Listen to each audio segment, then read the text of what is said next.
Harry Potter and the portrait of what looked like a large pile of ash. Chapter 13. The Handsome One. The castle grounds snarled with a wave of magically magnified wind. The sky outside was a great black ceiling, which was full of blood. The only sounds drifting from Hagrid's hut were the disdainful shrieks of his own furniture. Magic. It was something that Harry Potter thought was very good.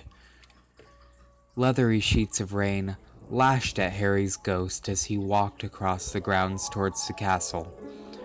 Ron was standing there and doing a kind of frenzied tap dance. He saw Harry and immediately began to eat Hermione's family. Ron's Ron shirt was just as bad as Ron himself. "If you two can't clump happily, I'm going to get aggressive," confessed the reasonable Hermione. "What about Ron magic?" offered Ron. To Harry, Ron was a loud, slow, and soft bird. Harry did not like to think about birds. "Death Eaters are on top of the castle," Ron bleated, quivering. Ron was going to be spiders. He just was. He wasn't proud of that, but it was going to be hard not to have spiders all over his body after all is said and done. "Look," said Hermione. "Obviously there are loads of Death Eaters in the castle. Let's listen in on their meetings." The three complete friends zapped onto the landing outside the door to the castle roof.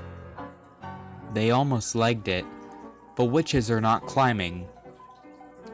Ron looked at the doorknob, and then looked at Hermione with searing pain. "I think it's closed," he noticed. "Locked," said Mr. Staircase, the shabby-robed ghost. They looked at the door, screaming about how closed it was, and asking it to be replaced with a small orb. The password was "Beef Women," Hermione cried. Harry, Ron, and Hermione quickly stood behind a circle of Death Eaters who looked bad. "I think it's okay if you like me," said one Death Eater. "Thank you very much," replied the other. The first Death Eater confidently leaned forward to plant a kiss on his cheek. "Oh, well done," said the second, as his friend stepped back again. All of the other Death Eaters clapped politely. They then all took a few minutes to go over the plan to get rid of Harry's magic. Harry could tell that Voldemort was standing right behind him. He felt a great overreaction. Harry tore his eyes from his head and threw them into the forest.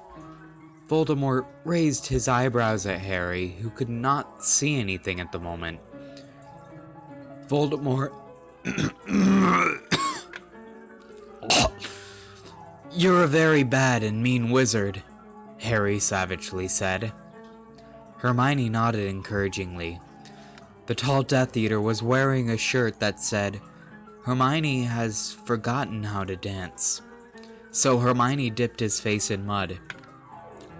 Ron threw a wand at Voldemort, and everyone applauded. Ron smiled. Ron reached for his wand slowly. "Ron's the handsome one," muttered Harry as he reluctantly reached for his. They cast a spell or two, and jets of green light shot out of the Death Eaters' heads. Ron flinched. "Not so handsome now," thought Harry as he dipped Hermione in hot sauce. The Death Eaters were dead now, and Harry was hungrier than he had ever been.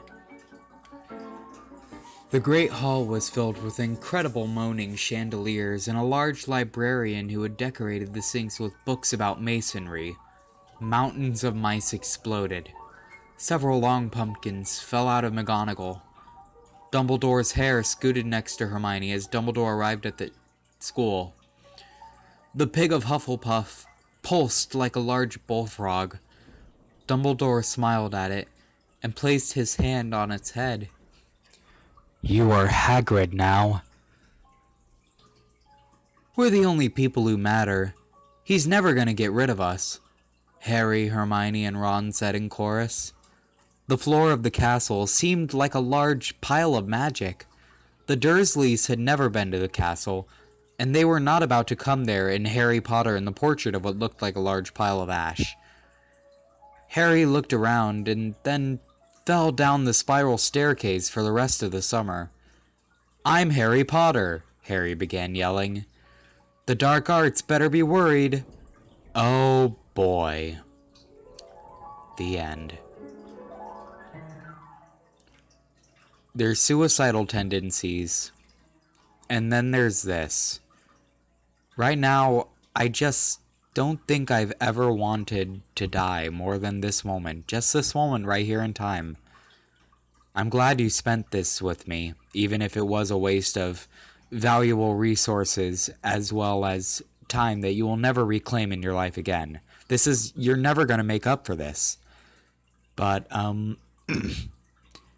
now that my throat is killing me once more, probably out of retaliation for reading this masterpiece of literature, I'm just gonna go hang myself.